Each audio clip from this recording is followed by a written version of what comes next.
हज़रत कतादा रज़ी अल्लाह ताला अन्हु भी इन्हीं में से हैं।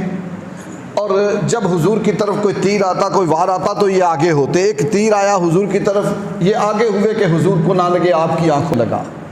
जब आँख में लगा हज़रत कतादा की तीर, आँख बाहर बह गई। जब रुखसार पे बह के आँख आ गई,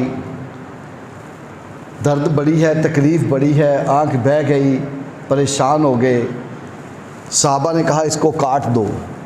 कहा नहीं काटूंगा, फिर पहले मैं हुजूर से पूछ लूँ, पहले हुजूर से पूछ लूँ। हुजूर के पास आई, या रसूल अल्लाह आँख निकल गई। करीम आकर ने फरमाया देखो देखो, लोग कहते हैं नबी को इख्तियार कोई नहीं होता, पता नहीं कहाँ से ये पढ़ते हैं। मेरे हुजूर ने फरमाया कतादा सब्र करोगे तो जन्नत मिलेगी। अब जन्नत चाहिए कि आँख चाहिए? हज़रत कतादा, मांगने का तरीका हो तो सब कुछ मिल जाता है।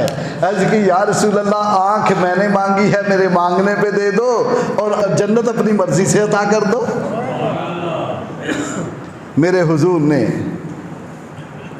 आँख का डेला पकड़ा, फिट किया। अब ना एक्सरे, ना कहा रगें कट गई हैं, ना कहा ऑपरेशन होगा, ना कहा दवाई लगेगी, ना हकीम, ना डॉक्टर, ना टीका, कुछ भी नहीं। ये मेरे करीम आका सल्लल्लाहु अलैहि वसल्लम को अल्लाह ने अज़मत बख्शी है कि मेरे हुजूर ने आँख में वो डेला जो था उसमें रखा और हाथ फेरा। हुजूर का हाथ आँख से पीछे हुआ, ये आँख दूसरी आँख से भी ज़्यादा खूबसूरत थी, और बुढ़ापे तक आपकी ये आँख जो है इसका नूर कब नहीं हुआ। अल्लाह अकबर। उलमा अपने रंग में बयान करते हैं, फरमाते हैं कि हुजूर सल्लल्लाहु अलैहि वसल्लम ने फरमाया क्या लेना है, आँख लेनी है या जन्नत? अर्ज़ की या रसूलल्लाह आँख मेरे मांगने पे दे दो, जन्नत अपनी मर्ज़ी से अता कर दो। अब जन्नत भी ले ली, आँख भी ले ली।